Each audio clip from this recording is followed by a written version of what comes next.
The fluorescent lights in my tech repair shop buzzed like angry wasps at 11:30 on a Tuesday night. I was hunched over Mrs.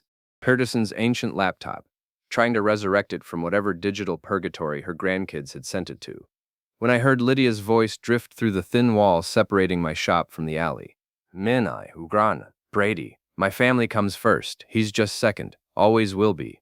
I froze, screwdriver halfway to the motherboard.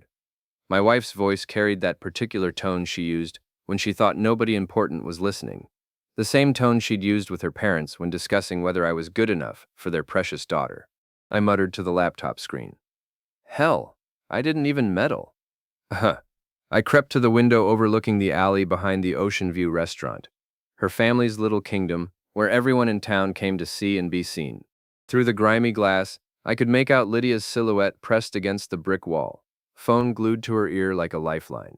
He doesn't suspect anything, she continued, her voice dropping to that conspiratorial whisper I'd heard her use with her mother when they planned my surprise birthday parties.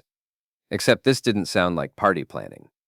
The yoga studio's doing great, thanks to his money. But honestly, Brady, sometimes I think about what life would be like if I'd never settled.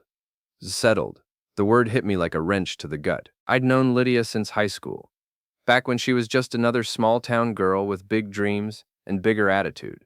We'd dated on and off through college, and when she came back to our little Rust Belt fishing town with a degree in business and stars in her eyes, I was the steady guy who helped make those dreams happen.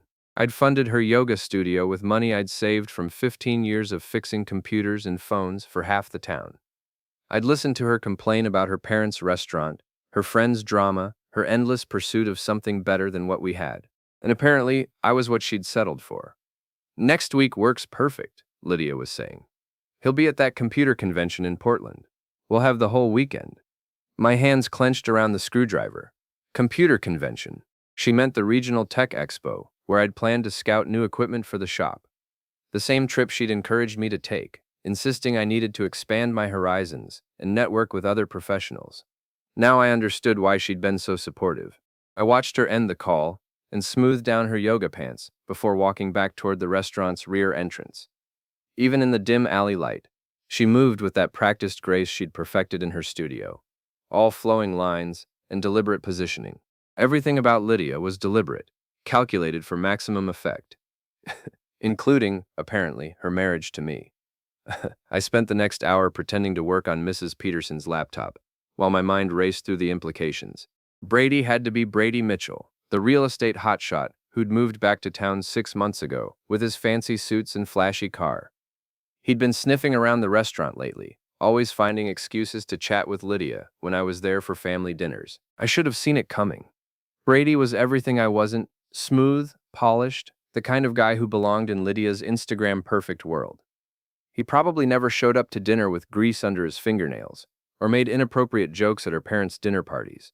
By the time I locked up the shop, a plan was already forming in my head. Not revenge, exactly. I wasn't that kind of guy. But I'd spent my whole adult life being underestimated, treated like the reliable backup option, while everyone else got the starring roles. Maybe it was time to remind them that the quiet guy in the corner had been paying attention all along. The next morning, I called in sick to the shop and drove to Lydia's yoga studio. She'd already left for her Wednesday morning class, but I still had keys from when I'd helped set up her sound system.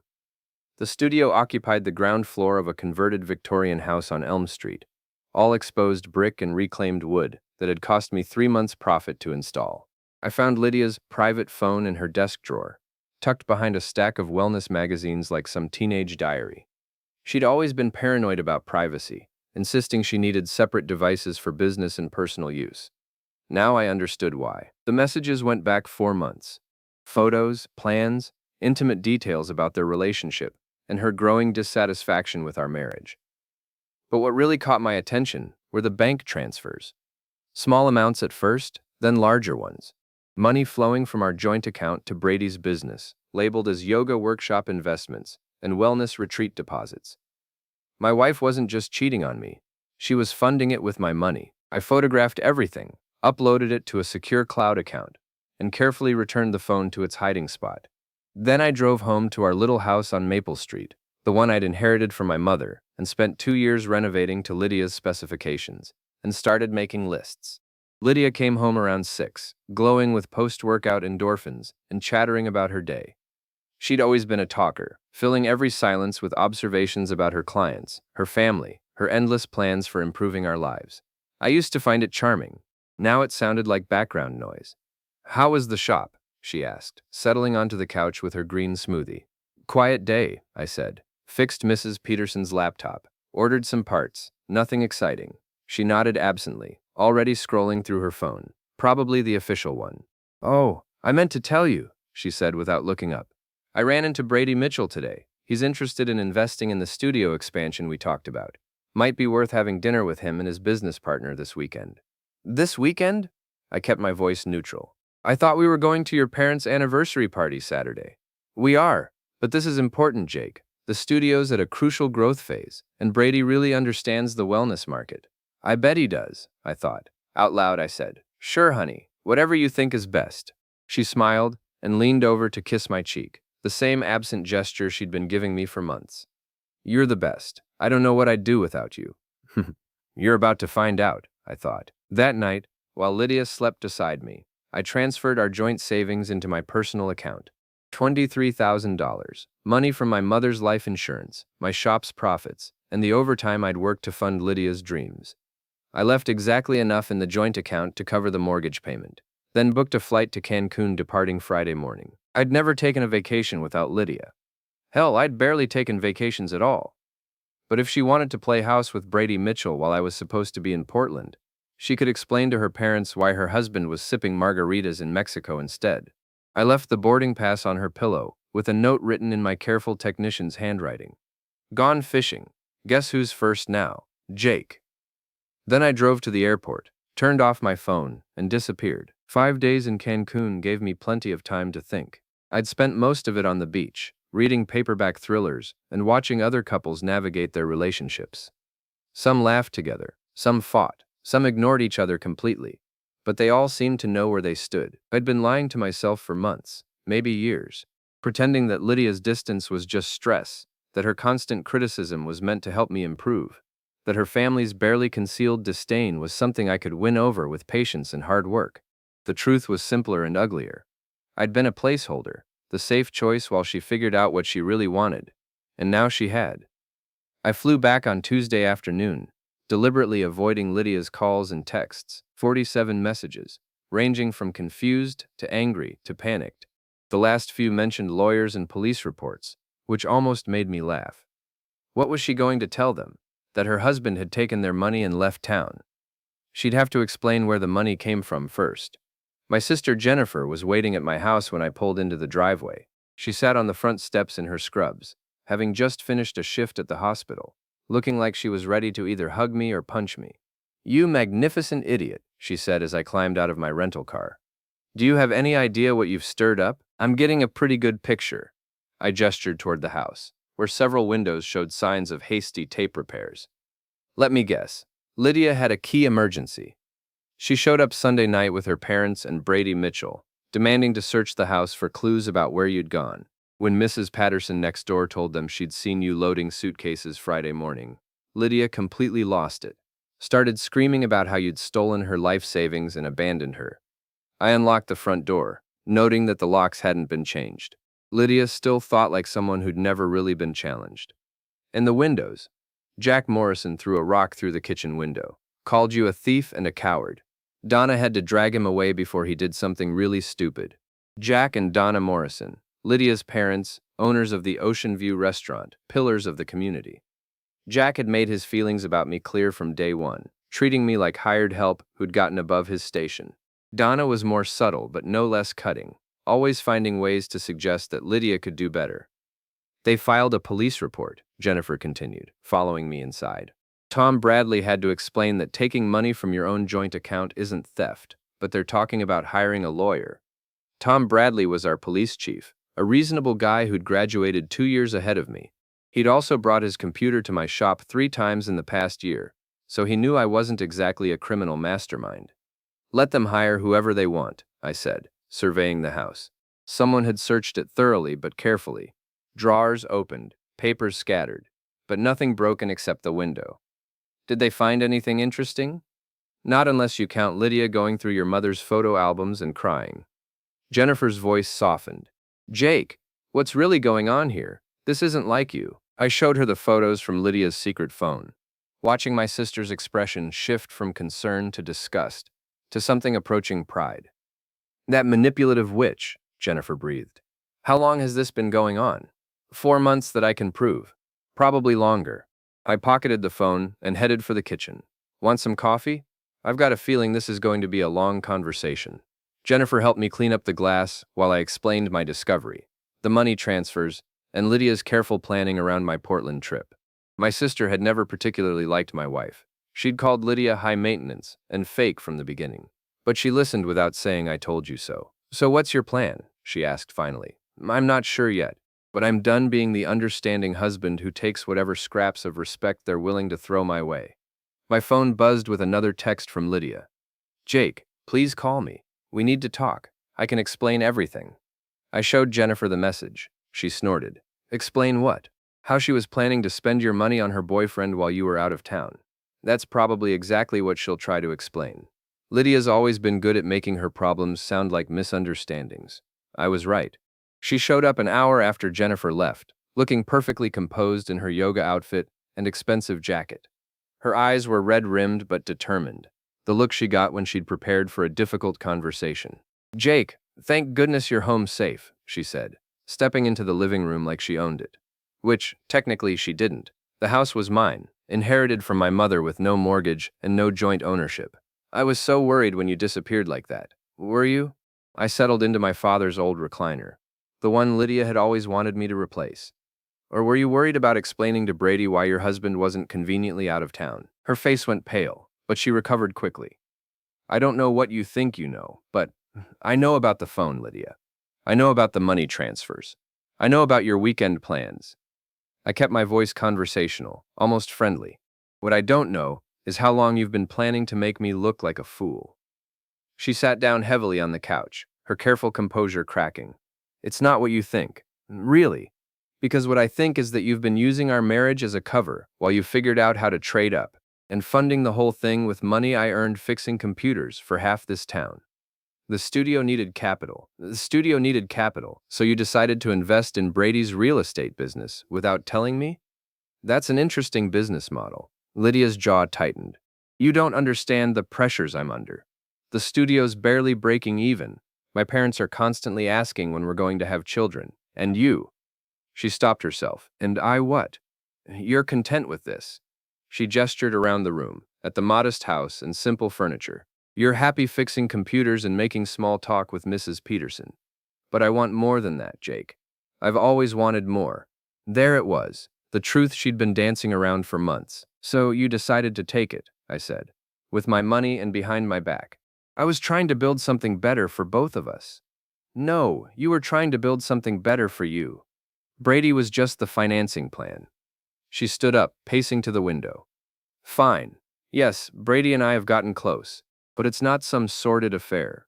We connect on a level that you and I never have. He understands my ambitions.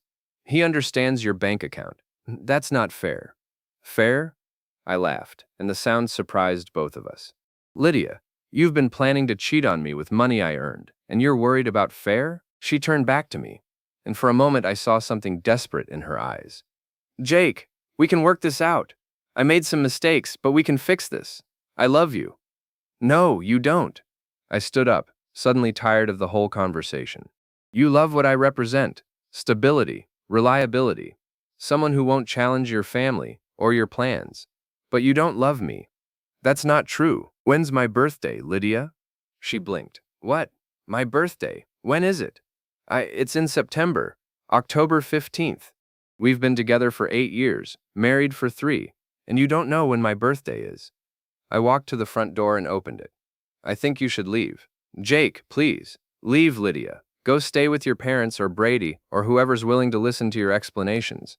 But don't stay here. She gathered her purse and jacket, moving with wounded dignity. At the door, she paused. This isn't over. You can't just steal our money and throw away our marriage because you're having some kind of midlife crisis. I'm 34, and the money was mine before it was ours. But you're right about one thing. This isn't over. After she left, I sat in my father's chair and looked around the house I'd grown up in. My mother had raised Jennifer and me here after our father passed, working double shifts at the hospital to keep us fed and clothed. She taught us that respect was earned, not given, and that people would treat you exactly as well as you demanded to be treated. I'd forgotten that lesson somewhere along the way, but I was remembering it now. Love. The beauty of living in a small town is that secrets don't stay secret for long. The curse of living in a small town is exactly the same thing. By Thursday morning, half of Main Street knew that Jake Morrison had taken his wife's money and disappeared to Mexico, leaving poor Lydia devastated and confused. The other half knew that Lydia Morrison had been seen crying in public, which was almost as scandalous as the money situation. Walsh, our 70-something neighbor who treated gossip like a competitive sport, was holding court at Patterson's Hardware when I stopped in for window repair supplies. "I always said there was something shifty about that boy," she was telling Bill Patterson and two other customers. "Quiet ones are always the worst. Poor Lydia never saw it coming." "Morning, Mrs. Walsh," I said pleasantly, setting a box of window glazing compound on the counter. "Beautiful day, isn't it?" The conversation stopped like someone had pulled a plug. Mrs. Walsh turned to stare at me with the intensity of a hawk spotting a mouse. "Jacob Morrison," she said in her most disapproving tone. "I suppose you think you're very clever." "I think I'm very tired of people talking about my marriage like it's community property," I replied. "But I appreciate your concern for Lydia's well-being." Bill Patterson, who'd known me since I was 12 and helped him stock shelves during summer breaks, cleared his throat. "Jake, maybe you want to tell your side of things. Folks are hearing all kinds of stories." "I bet they are." I counted out exact change for the glazing compound. "Tell you what, Mrs. Walsh, since you're so interested in my marriage, why don't you ask Lydia about Brady Mitchell? I'm sure she'd love to explain that relationship." When Sarah Wash's eyes lit up like Christmas morning. Nothing made her happier than a new angle on an existing scandal. Around them, I left her to draw her own conclusions and drove to the Ocean View restaurant for lunch. It was a calculated move. The restaurant was always busy during the noon rush, and I wanted as many witnesses as possible for what came next. The hostess, a college-aged girl named Amy, looked nervous when she saw me. Mr. Morrison? I'm not sure. Table for one, please. Somewhere with a good view of the room." She seated me at a corner table where I could see most of the dining room and the kitchen pass through. The lunch crowd was the usual mix of business people, retirees, and tourists, but I spotted several familiar faces.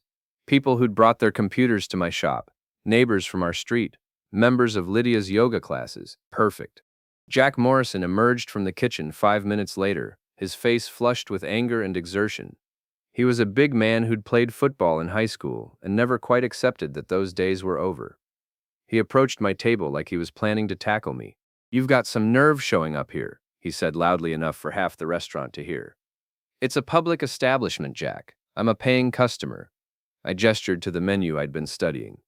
"The fish and chips look good today. Don't you smartmouth me, boy. You know what you did."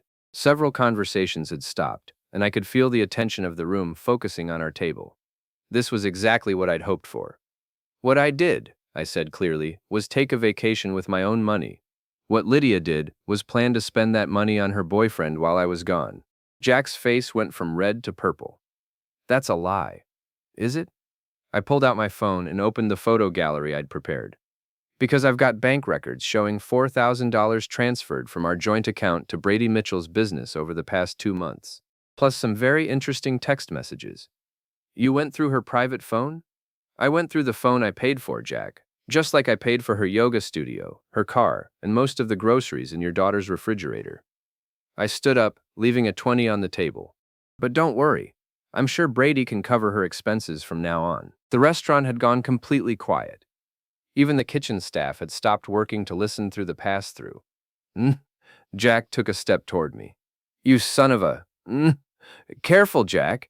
You're in front of customers." I smiled pleasantly. "Wouldn't want them to think the Ocean View has a hostile work environment." I walked out before he could respond, leaving behind a dining room full of shocked faces and excited whispers. By evening, the story would be all over town, but now it would be my version instead of Lydia's. My phone started ringing before I'd reached my truck. Lydia's number flashed on the screen, but I let it go to voicemail. Then Jennifer called. "Jake, what the hell are you doing?" she demanded when I answered. Having lunch. "Mm, Don't play dumb. Sarah Chen just called me. She was at the Ocean View when you confronted Jack Morrison. She said you basically accused Lydia of cheating in front of half the town." I didn't accuse her of anything. I stated facts, facts that are now spreading through town like wildfire. Mrs. Walsh has been calling everyone in her church directory. I grinned. Mrs. Walsh was more efficient than social media when it came to information distribution. Good, I said. I'm tired of being the villain in this story. Jake, you need to think about what you're doing. This is going to get ugly fast. She was right, but I was past caring about ugly. I'd spent 3 years trying to be the perfect husband for a woman who saw me as a stepping stone, and 8 years before that trying to prove I was worthy of her attention. I was done performing for people who would never appreciate the show. That evening, I drove to Murphy's Tavern, the local bar where working-class guys went to complain about their jobs and watch sports on ancient televisions. Ray Murphy, the owner, had been a cop before he inherited the bar from his father. He was also one of the few people in town who'd never treated me like Lydia's charity project. Well, well, Ray said when I walked in. If it isn't the most famous man in town. Famous or infamous? Depends on who's talking.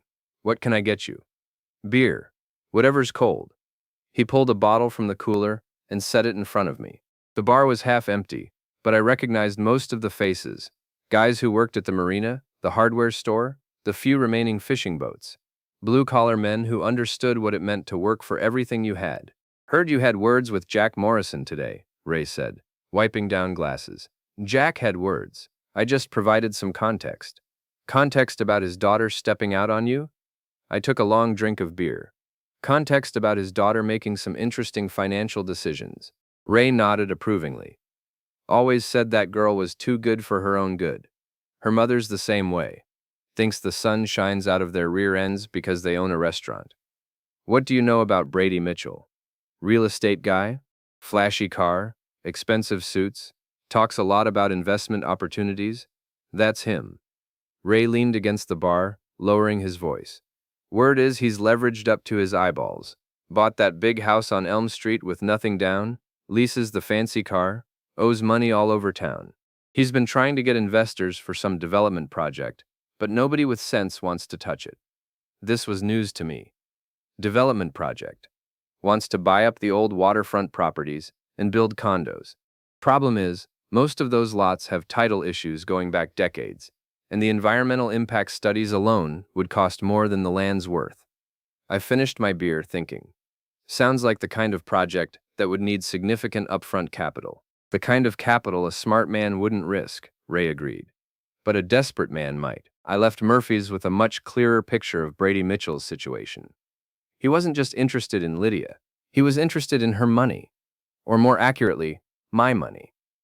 The next morning, I opened my shop as usual and waited. It didn't take long. Lydia arrived at 10:30, looking haggard and angry. She'd clearly spent the night dealing with phone calls and questions from friends and family. We need to talk, she said, closing the shop door behind her. I'm listening. You humiliated me yesterday. And my family. I told the truth. If that's humiliating, maybe you should examine your choices. She paced the small shop like a caged animal. You don't understand what you've done. My parents are talking about selling the restaurant. The yoga studio's lost 6 clients since yesterday. People are looking at me like I'm some kind of criminal. Welcome to my world, I said. How does it feel? This isn't a game, Jake. You're right, it's not. I set down the tablet I'd been working on and gave her my full attention. It's my life. The life you were planning to rearrange without bothering to ask my opinion. I never meant for it to happen this way. How did you mean for it to happen? Were you planning to divorce me before or after you'd transferred all my money to Brady's development project? Her face went white. How did you know about the condos? Small town, Lydia. People talk. She sank into the customer chair, looking defeated. It's a good investment. Brady's done the research. Brady's broke. The whole project is a fantasy designed to separate investors from their money. That's not true. Ask Ray Murphy. Ask anyone who's actually looked at Brady's finances, instead of just his sales pitch. Lydia stared at me like I was a stranger. When did you become so cynical? When I realized that the woman I married was planning to fund her escape with my inheritance. She flinched. Your mother's money is mine, was mine, will continue to be mine. I stood up, suddenly tired of the conversation. You made your choice, Lydia. Now live with it. Jake, please, we can fix this. No, we can't. Because fixing it would require you to admit that you were wrong, and we both know that's not going to happen. She left without another word, and I went back to work. But I could feel the town watching, waiting to see what would happen next. They wouldn't have to wait long. The weekend brought new developments. Saturday morning, I woke to find my truck's tires slashed and thieves spray painted across my garage door. Classy. I called Tom Bradley, who arrived with his camera and notebook, looking like he'd rather be anywhere else. Any idea who might have done this? He asked, photographing the damage. I've got some theories. Jake, I've known you since high school. This isn't like you. The public confrontations, the accusations. Maybe you want to think about cooling things down before they get worse. They got worse the day my wife started planning to leave me for a con artist. I'm just making sure everyone knows the real story. Tom sighed. The real story is that you've got a marriage problem that's turning into a town problem, and town problems become my problems. I understood his position, but I was past caring about keeping the peace. Tell you what, Tom. You find out who vandalized my property, and I'll consider toning down the rhetoric. He drove away shaking his head, and I spent the morning cleaning paint off my garage door and calling tire shops. By afternoon, I was mobile again, which was good because I had plans. Brady Mitchell lived in a rented house on Elm Street, 3 blocks from Lydia's yoga studio. It was a big Victorian that had been divided into apartments, but Brady occupied the entire first floor. Living room, kitchen, bedroom, and office space that he used to meet with potential investors. I'd done some research on Brady's background. He'd moved to town 6 months ago, after his real estate license was suspended in Portland for ethical violations, a euphemism that could cover everything from misrepresentation to outright fraud. He'd been renting office space at first, but when that became too expensive, he'd moved his business into his apartment. Saturday evening, I parked across the street and waited. Brady's schedule was predictable. He spent Saturday nights at the country club, networking with potential investors and trying to impress women who were impressed by leased luxury cars. At 7:30, he emerged wearing a suit that probably cost more than I made in a week. He climbed into his BMW and drove toward the club, leaving his apartment dark and empty. I waited another 30 minutes, then walked around to the back of the house. Brady's apartment had a private entrance through a small patio, and like most people who'd never had their security tested, he'd gotten careless about locking up. The sliding glass door was secured with a standard latch that took me about 30 seconds to defeat with a credit card. I'd learned the technique from a locksmith customer who'd locked himself out of his own house twice in 1 month. Brady's apartment was exactly what I'd expected. Expensive furniture that looked impressive but felt cheap, motivational posters about success and achievement, and a desk covered with real estate brochures and investment prospectuses. His computer was password protected, but he'd helpfully written the password on a sticky note attached to his monitor. I spent an hour going through Brady's files, photographing the most interesting documents. His financial situation was worse than Ray Murphy had suggested. He owed money to credit card companies, equipment leasing firms, and at least 3 private lenders. The condo development project was his attempt to solve all his problems at once, but the numbers didn't add up even if everything went perfectly. More interesting were his email exchanges with potential investors, including several with Lydia. He'd been feeding her a carefully crafted story about guaranteed returns and exclusive opportunities, the same pitch he'd used on a dozen other people around town. Lydia wasn't his girlfriend, she was his mark. I was preparing to leave when I heard a car door slam outside. Brady was back early, probably because he'd struck out at the country club. I quickly closed his computer and looked for another exit. The apartment had windows facing the side yard, but they were old and painted shut. I could hear Brady's key in the front door lock as I tried the bathroom window. It opened with a screech of protest that sounded like a fire alarm in the quiet house. "Hello?" Brady called from the front room. "Is someone there?" I squeezed through the window and dropped into the side yard, just as Brady appeared in the bathroom doorway. For a moment, we stared at each other through the glass. Him in his expensive suit, me crouched in his flower bed like a burglar. "Morrison!" he shouted, fumbling for his phone. "I'm calling the police." I stood up and brushed dirt off my jeans. "Tell them I said hello." Then I walked calmly to my truck and drove home, leaving Brady to explain to the police why his apartment had been unlocked and his computer accessed. Tom Bradley showed up at my house an hour later, looking even less happy than he had that morning. Breaking and entering, Jake. Really?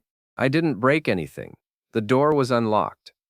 That's still trespassing. Prove I was inside. Tom rubbed his forehead like he was fighting a headache.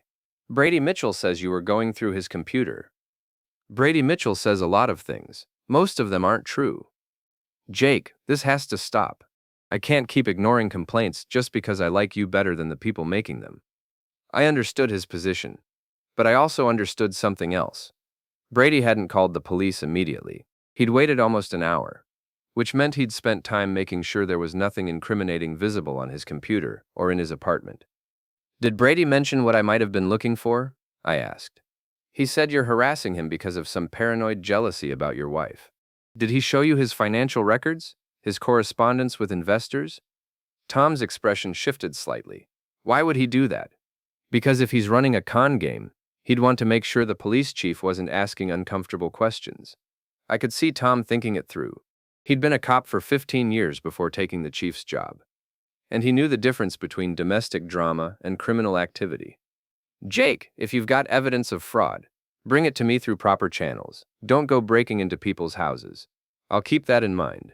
After Tom left, I uploaded Brady's files to the same cloud account where I'd stored Lydia's messages. Then I started making phone calls. The first was to Mrs. Patterson, Brady's elderly neighbor, who'd mentioned seeing strange cars at his apartment at odd hours. The second was to Bill Patterson at the hardware store, who'd sold Brady several $1,000s worth of tools and supplies on credit. The third was to Ray Murphy, who confirmed that Brady had been trying to recruit investors at the bar for weeks. By Sunday morning, I had a clearer picture of Brady's operation. He was running a classic affinity scam, targeting people in the community who knew and trusted each other. He'd use one investor's money to pay returns to earlier investors, creating the illusion of success while recruiting new marks. Lydia wasn't just cheating on me. She was helping him identify potential victims through her yoga classes and family connections. Sunday afternoon, I drove to the marina where Brady kept his boat, a 30-foot cabin cruiser that he claimed to own but was actually leasing through his shell company. The marina was nearly empty, just a few die-hard fishermen and boat enthusiasts working on their vessels. I found Brady's boat at